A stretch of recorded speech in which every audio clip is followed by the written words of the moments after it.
Okay, so I just thought of taking example number 18 of matrices once, because ये ना इस type का जो क्वेश्चन है, अगर सब्जेक्टिव पेपर होता है तो ये ज्यादा मार्क्स में आ सकता है फ्रॉम द मैट्रिसेस। और ये ऐसा क्वेश्चन है कि फॉर एग्जांपल अगर ये 5 मार्क्स का क्वेश्चन में आता है, 5 मार्कर है, तो at least these 5 marks should be with you. यहाँ पे कोई गलती होनी नहीं चाहिए। तो इस वजह से this example is very important, क्योंकि यहाँ पे पहली बात तो ये मैट्रिसेस का है, तो इजी तो डेफिनेटली है। और दूसरी बात ये है कि ये लेंदी है, तो ये 5 मार्क्स में आ सकता है। तो इस वजह से 5 मार्क्स इंश्योर करने के लिए इस टाइप के क्वेश्चन पे प्रोफिशिएंसी होना जरूरी है। अगर आपने ऐसे 4, 5 या 10 भी सॉल्व कर लिए, तो you will be thorough with them, and once you are good with them, 5 marks 10 marks ये आपके आराम से आपके पॉकेट में होंगे। तो ए की वैल्यू मुझे दे रखी है, एक मैट्रिक्स मुझे 3 क्रॉस 3 की दे रखी है as a, so I have to show that a cube minus 23a minus 40i is equals to 0. अब इसमें you can see that there is nothing else other than multiplication, sheer multiplication है यहाँ पे, matrix multiplication बस हमें करना है। और थोड़ा सा लेंथी प्रोसेस है, जैसे बुक में भी आप लोग देख पा रहे होंगे कि it is a lengthy process, but never mind. तो अक्षत, here what we will do, ए हमें दे रखी है और ये एक्सप्रेशन हमें निकालना है। बेसिकली इसमें ये बोल रखा है कि हमें पहले ए क्यूब की वैल्यू निकालनी है, फिर 23 ए की वैल्यू निकालनी है, फिर 40 आई की वैल्यू निकालनी है। और अगर हम उनको ऐसे लिखेंगे, मतलब if I do like this, ये ऑपरेशन लगाऊंगी मैं बीच में, subtraction and all, so I will get 0। I have just have to show this. इसका मतलब क्या है कि वो 0 तो आएंगे ही, बस मुझे दिखाना है कि वो 0 आएंगे। यहाँ से एक नल मैट्रिक्स मिलेगी, that is what I have to show. तो अगर मुझे ए क्यूब निकालना है, तो मैं क्या करूंगी, हमने अभी तक ऐसा कोई मल्टीप्लिकेशन नहीं देखा है, मैट्रिक्स मल्टीप्लिकेशन जहाँ पे हम 3 मल्टीप्लिकेशन एक साथ कर सकते हैं। जैसे आई नो कि 2 इंटू 2 इंटू 2 ये मैं साथ में कर सकती हूँ। क्या आ जाएगा, ये 8 आ जाएगा। यस दीदी। पर मैंने अभी तक मैट्रिक्स में कोई ऐसा मल्टीप्लिकेशन नहीं देखा कि भाई यहाँ पे 3 एक साथ करूंगी और मेरे पास आ जाएगा। तो करना तो मुझे दोनों ही करना पड़ेगा। मतलब अगर मुझे 8 इंटू 8 इंटू 8 इंटू 8 करना होता है, ऐसा कोई बड़ा है, तो उसमें मैं क्या करती हूँ, मैं दो दो को ही करूंगी। इससे दो दो को करूंगी, मतलब यहाँ पे क्या है, ये 64 है। मतलब अगर मैं चाहूँ तो मैं इन दोनों को पहले करूंगी, फिर इन दोनों को कर लूंगी, या फिर मैं 3 ही लेती हूँ क्योंकि यहाँ पे 3 ही है, तो मैं 4 क्यों ले रही हूँ। एक सेकेंड, अगर 8 इंटू 8 इंटू 8 है फॉर एग्जाम्पल, हमें एकदम से अगर नहीं पता इसकी टेबल क्या होती है, जैसे 8 इंटू और फिर क्या होगा यहाँ पे 64 की टेबल क्या होती है, तो व्हाट वुड आई डू, पहले मैं इन दोनों को कर लूंगी मल्टीप्लाई, 64 आ जाएगा, और फिर मैं इस 64 में मल्टीप्लाई कर लूंगी रिमेनिंग 8 को, तो मेरे पास आ जाएगा 8 4 32 और 8 6 अच्छा 512। हाँ ठीक है। तो इसमें भी हम ऐसे करेंगे सिमिलरली कि हमें सबसे पहले in order to find a cube, what is a cube, a cross a cross a. तो सबसे पहले मुझे निकालना पड़ेगा ए स्क्वायर, और ए स्क्वायर निकाल के आई will multiply A in it, तो इससे मुझे मिल जाएगा ए क्यूब। तो ये तरीका है। तो A square I want to find out. First of all A square कैसे मिलेगा, 1 2 3 3 minus 2 1 4 2 1, again writing the same इसके बगल में, क्योंकि हमें ए इंटू ए तो करना है, तो again writing the same in this. क्या हो गया, 3 क्रॉस 3 की 2 मैट्रिसेस हो गई। अब हम इसको मल्टीप्लाई कर सकते हैं आराम से, कोई दिक्कत तो नहीं। नो दीदी। इससे हमें 1 2 3 4 5 6 7 8 9 ये वाले 3 इंटू 3 मैट्रिक्स एक मिल जाएगी, जहाँ पे हमें 9 एलिमेंट्स मिल जाएंगे। मैं इसको सॉल्व भी कर रही हूँ, अभी थोड़ा टाइम कम है। दूसरी बात ये है कि अब मेरे पास जब ए स्क्वायर आ जाएगी, ये वाली मैट्रिक्स जब मेरे पास मल्टीप्लिकेशन के बाद आ जाएगी, so in this A square I will multiply A to get A cube. तो जो भी आएगी यहाँ पे, जो भी एलिमेंट्स वाली मैट्रिक्स आएगी, in that I will multiply again A, which is 1 3 4 2 minus 2 2 3 1 1. Again there will be no problem in multiplying this and getting the value of a cube, right? अभी आ जाएगा आराम से। यस दीदी। ठीक है, अब ये आ गया हमारे पास ए क्यूब। सबसे पहली टर्म जो थी ए क्यूब वो आ गई ए स्क्वायर इंटू ए करके, क्योंकि हमें पता है कि we only know to multiplication, दो मैट्रिक्स का multiplication at a time we know. तो पहले हम एक और ए का कर देंगे, फिर ए स्क्वायर जाएगा तो उसमें हम ए का मल्टीप्लीकेशन कर देंगे।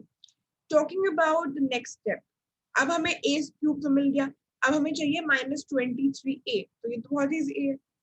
या फिर हमें -23 माइनस हम बाद में कर देंगे, क्या 23 से मल्टीप्लाई कर देंगे ना। हाँ 23 से a को मल्टीप्लाई कर देंगे, स्केलर मल्टीप्लिकेशन है, हमें तो पता ही है आराम से। जो भी a मैट्रिक्स है उसको फाइनली हम इसको इसे कर देंगे। और माइनस मत लिखना क्योंकि बाद में कंफ्यूजन हो सकता है। हम अभी a क्यूब निकालने में फोकस कर रहे हैं, जो हमने निकाल लिया था 23a और 40a है, सॉरी 40i है ना, 40i है ना पीछे। यस दीदी। ओके, 40i का मतलब सिंपल सा ये है कि 40 इंटू कौन सी मैट्रिक्स, आइडेंटिटी मैट्रिक्स। ये होती है हमारी आई, मतलब जहां भी आई दिख जाए I, it is the identity matrix. Identity matrix, अब आइडेंटिटी मैट्रिक्स किस ऑर्डर की होगी,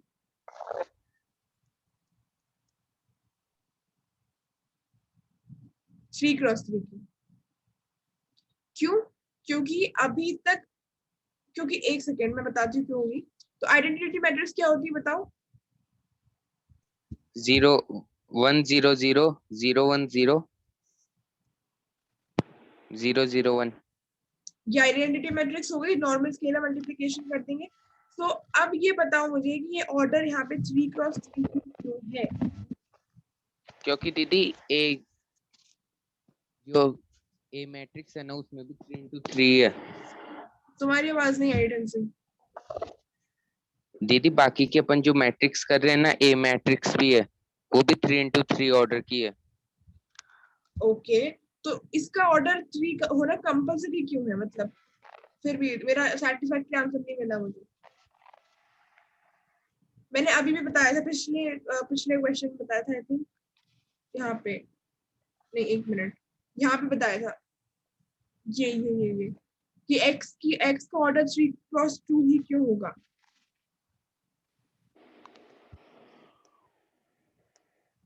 देखो सिंपल सी बात ये है कि यहाँ पे ये वाली बात तो तुम सही कह रहे हो कि ए जो है उसका 3 क्रॉस 3 है, ए का 3 क्रॉस 3 है, तो डेफिनेटली इसका भी वही होना चाहिए। पर क्यों? क्योंकि हम यहाँ पे कौन सा ऑपरेशन कर रहे हैं, यहाँ पे सब्ट्रैक्शन कर रहे हैं, माइनस कर रहे हैं ना उसमें से। माइनस कर रहे हैं, क्योंकि यस दीदी। सब्ट्रैक्शन और एडिशन में हमें रिक्वायरमेंट होती है सेम ऑर्डर की। अगर सेम ऑर्डर नहीं होगा तो वो सब्ट्रैक्ट हो ही नहीं सकता। और इन वाले क्वेश्चन में दे रखी है कंडीशन कि ये सब्ट्रैक्शन पॉसिबल है और इससे हमें कुछ रिजल्ट भी मिल रहा है। इसका मतलब ये है कि एडिशन और सब्ट्रैक्शन में हम वो ही सेम ऑर्डर क्यों रखते हैं, क्योंकि एडिशन सब्ट्रैक्शन का रूल ही ये होता है कि order has to be same in order to fulfil this. मतलब एडिशन सब्ट्रैक्शन को करने के लिए रूल है कि ऑर्डर सेम होना चाहिए, इस वजह से हम ऑर्डर सेम रख रहे हैं। ठीक है, ओके दीदी। तो क्योंकि यहाँ पे सब्ट्रैक्शन हो रहा है और सब्ट्रैक्शन यहाँ होता और दिख भी रहा है, उसका रिजल्ट भी आ रहा है, इसका मतलब ये है कि या तो देखो हमसे, या तो एक क्वेश्चन तो ऐसे पूछ सकता है कि एक 3 क्रॉस 2 की मैट्रिक्स है, 2 क्रॉस 3 की मैट्रिक्स है, फॉर एग्जांपल 2 - 1 3 0 4 8। ठीक है, ये 2 क्रॉस 3 की मैट्रिक्स है और माइनस दे रखी है 2 2 2 2, एक स्क्वायर मैट्रिक्स 2 ऑर्डर की। तो पूछ सकता है क्या ये सब्ट्रैक्शन जो है पॉसिबल है? नो दीदी। नो, क्योंकि यहाँ पे क्या दिक्कत है, ऑर्डर डिफरेंट हो गया है ना। तो एक क्वेश्चन तो ऐसा पूछ सकता है कि क्या ये पॉसिबल है, तो उसमें हमें देखना पड़ेगा कि पॉसिबल है कि नहीं है। तो उसमें हम देख लेंगे कि ऑर्डर सेम है कि नहीं, नहीं है तो नो। पर अगर वैसे ऐसा बचकाना से क्वेश्चन आता नहीं है, पर फिर भी आ जाए तो पर यहाँ पे देखो, यहाँ पे ये बोल रहा है कि दिस पर्टिकुलर जो ये एक ऑपरेशन यहाँ पे हो रहा है, सब्ट्रैक्शन हो रहा है, उसकी वजह से हमें 0 या फिर कोई भी वैल्यू मिल रही है। उसने ये पूछा नहीं कि यहाँ पे मिलेगी कि नहीं, मिल रही है। इसका मतलब ये है कि आई जो है उसका ऑर्डर सेम है, तभी वो ये पर्टिकुलर सब्ट्रैक्शन पॉसिबल हो पाया, and then only we are able to get something out of it. तो इस वजह से जो भी इसका होगा ऑर्डर, उसका सेम होना ही चाहिए 3x3, नहीं तो सब्ट्रैक्शन पॉसिबल नहीं होगा।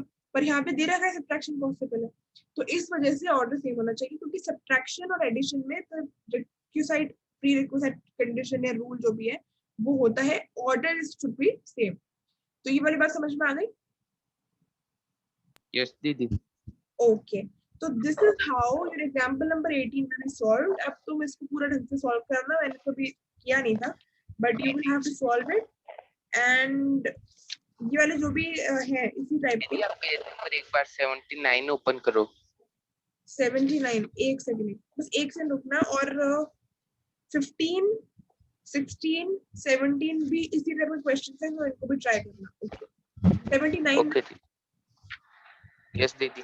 हाँ दीदी इसके अंदर ये है ना a cube minus 23a minus 40i।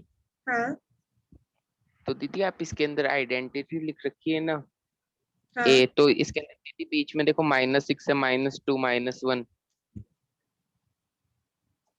कहाँ पे समझ में नहीं आया दीदी नाउ लिखा हुआ है उसके नीचे a क्यूब माइनस 23a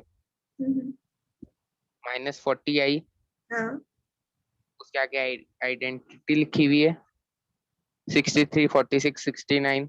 हाँ हाँ हाँ। उसके अंदर दीदी देखो बीच में -6 है, वो माइनस में। अच्छा ये -6 जो आ रहा है, और दीदी सारों में देख लो -2 -1।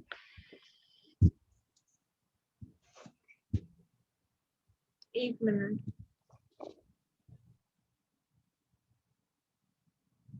ओके तो ये मैं तुम्हें बताती हूँ, let me just and this video. Okay तो हाँ, so I just wanted to take up this question in this video because it can be 5 marker and it can be helpful to you to score good. Okay, so thank you for watching this video. We'll meet in the next one. Till then, take care. Bye bye.